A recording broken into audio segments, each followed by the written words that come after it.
Bismillahirrahmanirrahim. Assalamualaikum warahmatullahi wabarakatuh. Apa khabar pelajar semua? Ustazah harap semuanya sihat. So hari ini kita akan belajar pelajaran yang pertama dalam peringkat Islam tingkatan 3, iaitu bahagian tilawah Al-Quran. Tajuknya ialah Allah Subhanahu wa taala Maha Pengampun segala dosa. Allah Subhanahu wa taala pengampun segala dosa. Jadi Ustazah harap awak semua dah tahu bahawa tajuk ni Ustazah bagi tahu hari tu kan. Tajuk 1 dan 2 adalah ayat hafazan. Jadi kita akan belajar intipati tajuk ni dan lepas ni awak kena hafal ya. Okey, kita pergi kepada yang pertama, iaitu ayat yang pertama ialah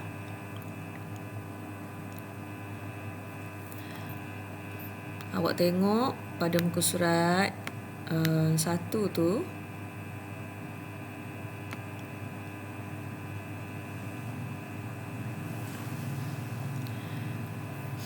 Surah Al-A'raf ayat yang ke-23 ya. A'udzu billahi minasyaitonir rajim. Qala rabbana zalamna anfusana wa illam taghfir lana wa tarhamna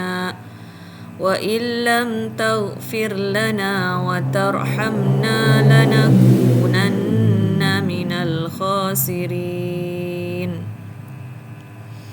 Okey, jadi ingat betul-betul pada perkataan Allah, sebut betul. Kemudian akhir sekali ni ialah mad arid lis sukun, baca 2, 4 ataupun 6 harakat. Kemudian kita pergi kepada potongan ayat ya, potongan ayat.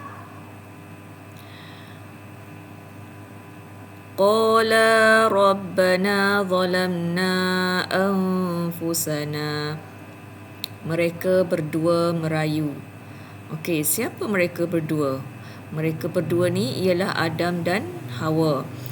Peristiwa ini sebenarnya ayat ini turun, asbabun nuzul ataupun sebab turun ayat ini ialah kerana ketika Nabi Adam dan Hawa telah pun tersalah memakan buah khuldi di dalam syurga. Maka mereka bila tersalah, mereka beristighfar ataupun bertaubat. Dia beza dengan syaitan. Syaitan walaupun dia salah, dia tak nak bertaubat. Kita sebagai manusia, Allah ajar, Allah bagi peluang kepada kita. Apabila kita melakukan kesalahan, kita kenalah bertaubat. Bertaubat bukan setakat kita bukan kita semayang sunat taubat, tetapi kita rasa menyesal. Itu syarat dia.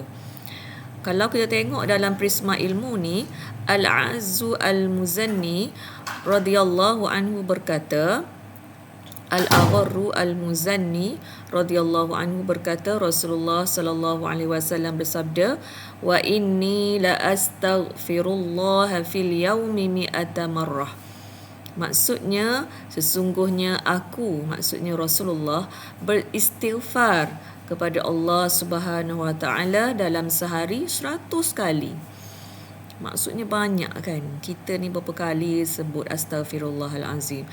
Dia macam taubat ni macam kita kembali kepada pangkal jalan. Sebab jalan yang lurus kadang-kadang kita tersilap kan. Ihdinas siratal mustaqim. Setiap kali kita semayang kita minta ihdinas siratal mustaqim, tapi kadang-kadang kita terleka, terlalai, maka sebut astaghfirullahalazim. Kenapalah aku ni teringat benda-benda tak elok kan. Jadi salah satu daripada doa Nabi Adam apabila mereka tersalah, Nabi Adam dan Hawa mereka tersalah, mereka merayu. Ini ayat dia ya. Qala rabbana zalamna anfusana. Wahai Tuhan kami telah menzalimi diri kami sendiri.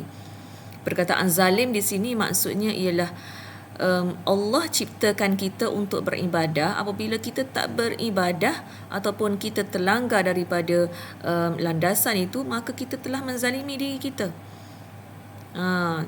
Yang rugi bukannya Allah, tapi kita, kerana kita ni dicipta untuk beribadah. Kalau kita melanggar, maka kita dah menzalim diri kita. Sebab apa? Kita dah mencampakkan diri kita ke dalam neraka. Na'udzubillah. Ya. Kemudian rayuan potongan yang kedua ialah wa illam taghfir lana wa tarhamna, dan jika engkau tidak mengampunkan dan merahmati kami. Ya, perkataan ghafara ataupun taghfir di sini maksudnya ialah ampun. Kita minta supaya Allah ampun. Maksudnya ampun di sini ialah Allah delete kita punya dosa tadi. Wa tarhamna, dan merahmati kita. Selain Allah delete dosa kita ataupun Allah ampunkan dosa kita, Allah bagi pula rahmat kepada kita. Kerana kita kena ingat, orang yang masuk ke dalam syurga adalah bukan kerana amalnya yang banyak, tetapi kerana rahmat daripada Allah. Sebenarnya kalau kita kira, kita ni tak layak masuk syurga Allah yang terlalu mahal.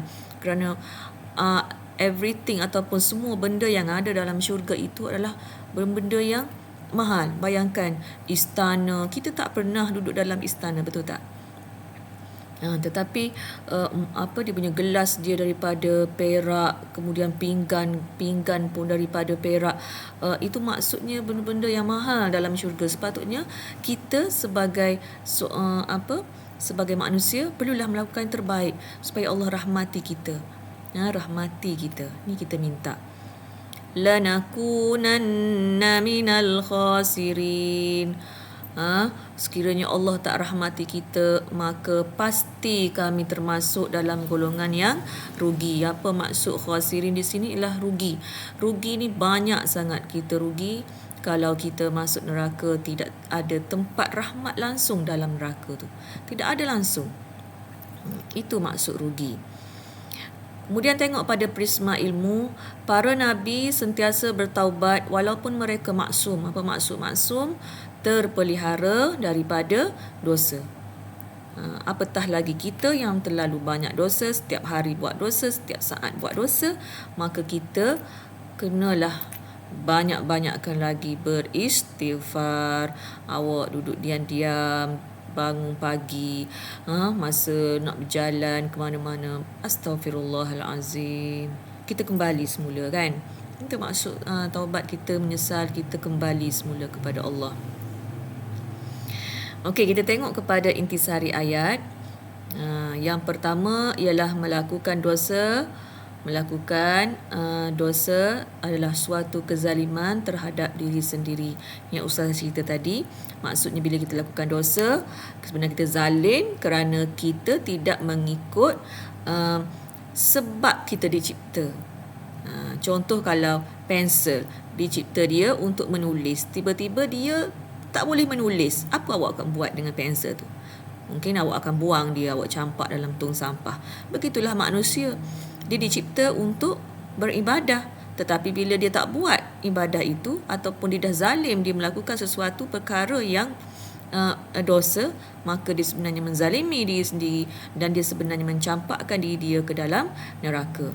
Yang kedua ialah umat Islam wajib memohon keampunan daripada Allah atas dosa yang dilakukan. Wajib. Ia bukan sunat kita minta ampun ni. Kita minta sebab tu selepas solat kita selalu minta ampun. Dalam solat pun minta ampun juga, kan? Masa kita baca duduk tahiyat, duduk antara dua sujud tu. Rabbighfirli warhamni wajburni warfa'ni warzuqni wahdini wa'afini wa'fu anni. Kita sentiasa minta dengan Allah. Kalau awak fahamlah maksud, sebab tu dalam solat apa kita kena faham maksud dia. Kita selain kita minta Allah rahmat kita, kita minta juga Allah ampunkan kita setiap masa, setiap saat sepatutnya. Yang ketiga ialah Allah sentiasa menerima taubat hamba-Nya yang menyesal atas dosa yang dilakukan. Jadi kena ingat, taubat seorang hamba Allah terima seluas-luasnya sekarang. Bila taubat tak diterima? Taubat tak diterima ketika nyawa kita di hujung halkum, berada di hujung halkum. Masa tu taubat telah pun tidak diterima. Kita cakaplah apa, sebagaimana kita tengok Nabi, kita dengar, kita baca Quran, cerita Nabi Musa dengan Fir'aun. Fir'aun ni dia bertaubat masa mana? Dia bertaubat ketika saat dia nak tenggelam. Saat dia dah tenggelam, baru dia bercakap, aku beriman kepada Nabi, Tuhan Nabi Musa. Tetapi Allah tidak menerima taubat itu. Na'udzubillah. Kita janganlah jadi macam tu. Jangan kata, ustazah saya masih muda, saya masih ada banyak lagi masa, saya nanti umur 40, 50 saya taubatlah. Awak kena ingat, kita semakin hari sebenarnya semakin pendek umur kita. Dan kita tidak tahu antara saya ataupun antara awak semua siapa yang Allah panggil dulu.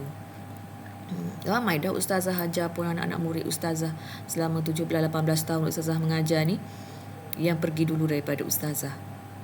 Jadi kita tak tahu bila Allah panggil kita, dan kita nak Allah panggil kita dalam keadaan kita husnul khatimah, kita buat benda baik. Yang keempat ialah orang yang mendapat keampunan Allah Subhanahu Taala ialah orang yang beruntung. Itulah orang yang beruntung, orang yang mendapat keampunan. Sebab tu kita minta keampunan daripada Allah, kerana bila Allah ampunkan dosa kita, maka syurga menanti kita. Yang kelima ialah antara sebab untuk mendapat keampunan dan kasih sayang Allah, termasuklah mengakui dosa yang dilakukan. Itu penting, kita mengaku dosa kita. Mengakulah depan Allah. Contoh tadi tak solat subuh. Ya Allah, maafkan aku ya Allah. Sambil menangis, ya Allah, aku tak buat lagi ya Allah. Maafkan aku tertinggal solat, aku main game sampai terlupa, terlalai dengan solat dan sebagainya, sehingga aku tak buka Quran. Minta maaf. Kita kena ingat, Allah mengikut apa yang kita sangka. Kalau kita sangka Allah tu maha pengampun, maka Allah sebenarnya memang maha pengampun kepada kita. Jadi kena ingat ya. Okey. Jadi tugas awak sekarang ialah awak kena hafal, dan ustazah rasa benda ni atau doa ni awak dah biasa baca selepas solat doa ya. Jadi bila buka sekolah nanti, ataupun ustazah akan buat satu form untuk awak hafal, awak rekod awak punya hafal dan hantar pada ustazah ya. Jadi bacalah dengan istiqamah, bukan setakat ayat hafazan ini dibaca masa form 3 sahaja, dan buatlah sehingga sampai ke akhir hayat. Ustazah rasa setakat tu sahaja ya, setakat tu sahaja pembelajaran kita pada hari ini, dan ustazah harap ambillah intipati sekarang, bertaubat pada sekarang, menyesal pada sekarang, jangan tunggu esok hari ya. Okey, wabillahi taufiq wal hidayah. Wassalamualaikum warahmatullahi wabarakatuh.